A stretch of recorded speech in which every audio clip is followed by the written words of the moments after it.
এই অবিশ্বাসীরা আল্লাহর আয়াতকে অস্বীকার করেছিল, আল্লাহর বিধানকে পরিত্যাজ্য করেছিল। আল্লাহু মিন ওয়ারাইহিম মুহিত, আল্লাহ তাদের পেছন দিক থেকে এমন ভাবে তাদেরকে পরিবেষ্টন করে ফেলেছিলেন, তাদের জন্য ধ্বংস ছাড়া আর কোনো দ্বিতীয় রাস্তা খোলা ছিল না। তাদের আল্লাহ ধ্বংস করে দিয়েছে।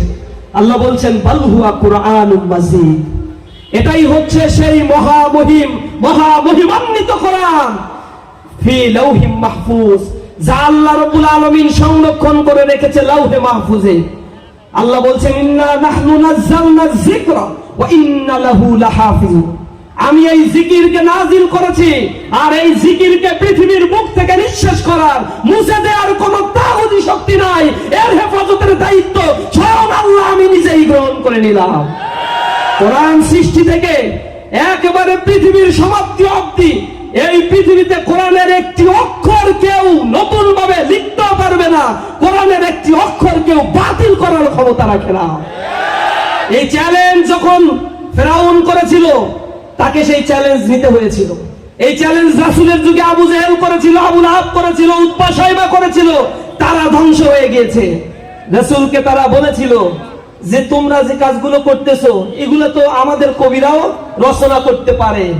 আল্লাহ রাব্বুল আলামিন তখন কোরআন শরীফের ভিতরে বলেছিল, এই কোরআনকে তোমরা কবির বাণী বলছো, তাহলে ফাতু বিসূরাতিন মিন মিসলিহি ওয়াদউ শুহাদাকুম মিন দুনিল্লাহ, তোমরা তাহলে এরকম আরো কোন আয়াত থাকলে বানায় নিয়ে আসো তো। তোমরা তোমাদের যত শারিদ আছে অথবা কবি আছে, তোমাদের যত সাহিত্যিক আছে, সবাইকে নিয়ে আসো, সারা পৃথিবীর সকল শক্তিকে নিয়ে আসো, তবে আল্লাহর সাহায্যের দিকে তোমরা তাকিয়ে থাকবা।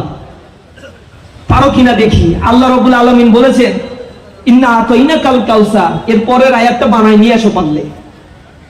তারা সব কবিদের ডাকছে, সবাই একসাথে মজমা বসায়, মাথা থেকে কিছু বের হয় না, শেষমেশ একটা বানায় দিছে ইন্না আতাইনাকাল কাউসার লাইসা হাযা মিন কালামিল বাশার, আল্লাহর পক্ষ থেকে এটা সুসংবাদ ছাড়া তো আর কিছুই না। এইটা শুনে তো তাদের কাছে মাথা খারাপ হয়, তোরে কি এই জন্য আমি দেখে নিয়ে আসছি? তুই এমন কিছু বানা যাতে ওরা অপমানিত হয়, বলে জবান থেকে কিছু বের হয় না, মাথায়ও কিছু ধরে না। আল্লাহ বলছেন এই কোরআন হচ্ছে সেই বাণী।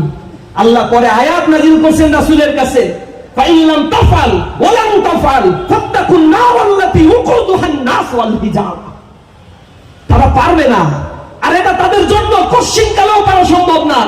আর তারা জেনে রাখুক, এই কোরআনের বিরুদ্ধে যারা অবস্থান নিয়েছে, তাদের অবস্থান ইন্ধন, তাদের জ্বালানি হবে মানুষ এবং পাথর হবে। এই কিয়ামতের ময়দানে আল্লাহ তাদেরকে জ্বালানি হিসেবে প্রস্তুত করে রেখেছে। সুতরাং আজও যারা কোরআন নিয়ে ষড়যন্ত্র করেন, তাদের দশা হবে পূর্বতনদের মতো, যারা চেয়েছিল এই জমিনকে জামাত ইসলামী শূন্য করে দেওয়ার জন্য। বলছিল নেতা কর্মীকে ফাঁসি দিয়ে এরপরে এদেরকে নেতৃত্ব শূন্য করব। আমাদের একে একে নেতা কর্মীকে ফাঁসি দেওয়া হয়েছে। মাওলানা মতিউর রহমান নিজামী রাহিমাহুল্লাহ, আজকে তার শাহাদাত বার্ষিকী। মীর কাসেম আলী মিন্টু ভাই, বাংলাদেশ জামাত ইসলামীর প্রথম কেন্দ্রীয়, বাংলাদেশ ইসলামী ছাত্র শিবিরের প্রথম কেন্দ্রীয় সভাপতি। কামারুজ্জামান ভাই দ্বিতীয় কেন্দ্রীয় সভাপতি। কাদের মোল্লা ভাইয়ের মতো একজন পথিতদশা জ্ঞানী রাজনীতিবিদকে তারা ফাঁসির কাস্টে ঝুলিয়েছে। তারা মনে করেছে জামাত ইসলামীর প্রথম সারির এই নেতাদেরকে যদি ফাঁসি দেয়া যায়, বড় বড় নেতৃত্বকে, ইসলামী স্কলারকে শেষ করার জন্য তারা ধরেছিল একে ইউসুফ সাহেবকে, তারা ধরেছিল আল্লামা দেলোয়ার হোসাইন সাঈদীকে। তারা মনে করেছিল এদেরকে যদি শেষ করে দেই তাহলে এই জমিনে তাদের কথা বলার আর কেউ থাকবে না। 18টা আসন পাইছে, এরপরে তাদের তো নির্বাচন করার মতোই আর কোনো নেতা আমরা রাখবো না। পারছে তারা? আল্লাহ সে 18 আসন থেকে বৃদ্ধি করে দেন নাই। এই জমিনে আমাদেরকে যারা দুর্বল করতে চেয়েছিল, আল্লাহ সূরা কাসাসের মধ্যে বলেছেন আমি তাদেরকে এই জমিনে ক্ষমতায়িত করতে চাই। আল্লাহ কোরআন শরীফের ভিতরে বলছেন ওয়ানামুন্না আলাল্লাযীনা ইসতুদঈফু ফিল আরদ, তারা চেয়েছিল এই জমিনে দুর্বল করে রাখতে ইসলামী শক্তিদের, আর আমি চেয়েছিলাম তাদেরকে ওয়ানাজআলাহুম আইম্মাতাও ওয়ানাজআলাহুমুল ওয়ারিসিন, জমিনের নেতা বানাতে, আর এই জমিনে তাদেরকে আমি উত্তরাধিকারী বানাবো ইনশাআল্লাহ। আগামী দিন হবে ইসলামের বাংলাদেশে। বাংলাদেশের পূর্বের শাসকদের ইতিহাসে জাতি দেখেছে, বর্তমান যে সরকার এসেছে অনেক নাটকীয়তার মধ্য দিয়ে দাদা বাবুদের হাত পা ধরে উত্তর পাড়ার সহযোগিতা নিয়ে মিডিয়া কুয়ের মাধ্যমে ইলেকশন ইঞ্জিনিয়ারিং করে অনেক কারুকার্য করে ক্ষমতায় আসছে, কতদিন টিকতে পারবা?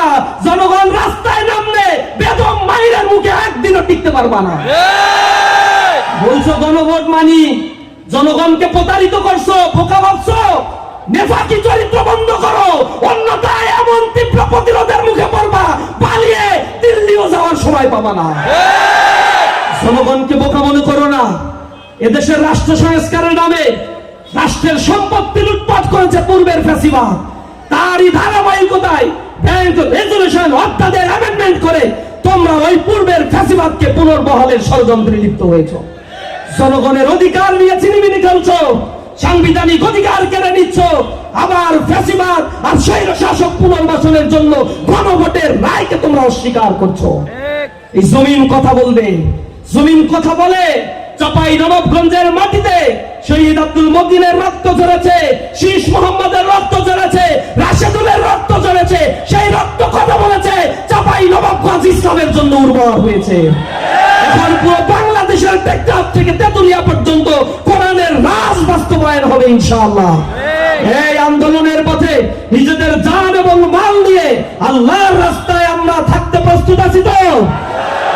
জীবন যতক্ষণ আছে কোরআনের পথে জীবন দেওয়ার জন্য আমরা প্রস্তুত আছি। শাহাদাতের তামান্না লালন করি আমরা বুকে।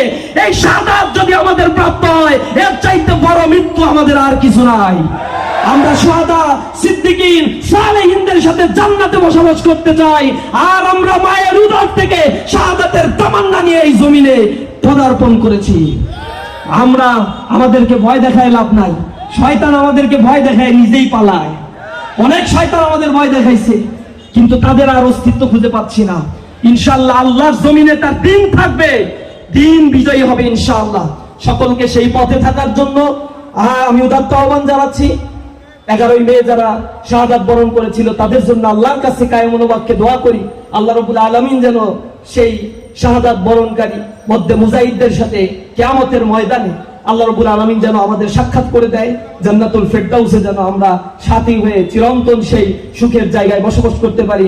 আল্লাহ রাব্বুল আলামিনের কাছে সেই তৌফিক কামনা করে আমার কথা শেষ করছি। হাযা মা ইনদি ওয়া ইলমু ইনদাল্লাহ আলাইহি তাওয়াক্কালতু ওয়া ইলাইহি উনীব। আসসালামু আলাইকুম ওয়া রাহমাতুল্লাহ।